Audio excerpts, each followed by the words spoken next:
শুধুমাত্র নবীজির প্রতি দরুদ প্রেরণ করার আমলটাই জিকির হিসাবে সবচেয়ে বেশি করেন, দোয়া হিসাবে যদি এটাই আপনি সারাদিন করতে থাকেন তো আপনার জন্য যথেষ্ট হবে, আল্লাহর কাছে আর কিছু না চাইলেও চলবে।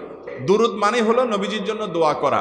ভাই, আল্লাহ তার হাবিবকে রহম করবেন, আপনার আমার দোয়ার দিকে আল্লাহর তাকানোর কোনো ঠেকা আছে? নবীজি কি আমাদের দোয়ার কোনো মুখাপেক্ষী? কিন্তু আমরা তার জন্য দোয়া করলে ওই চান্সে আল্লাহ তাআলা আমাদের প্রতি অনুগ্রহ করবেন। একবার না, আপনি নবীজির প্রতি একবার রহমতের দোয়া করবেন, একবার দুরূদ পাঠ করবেন, মান সাল্লা আলাইয়া মাররাতান সাল্লাল্লাহু আলাইহি আশারা। নবীজি সাল্লাল্লাহু আলাইহি সাল্লাম বলেছেন, একবার আমার জন্য তোমরা দোয়া করলে, আমার প্রতি দুরূদ পাঠ করলে, আল্লাহ তাআলা তোমাদের জীবনে 10 বার 10 জায়গায় 10 টাইমস তোমাদের উপরে আল্লাহ তাআলা অনুগ্রহ করবেন। আপনি টেরও পাবেন না কত জায়গায় আল্লাহ অনুগ্রহ করেছেন, আল্লাহ বাঁচাই দিয়েছেন, একটুর জন্য শেষ হয়ে যান নাই। ওই যে দুরূদ পড়ছেন,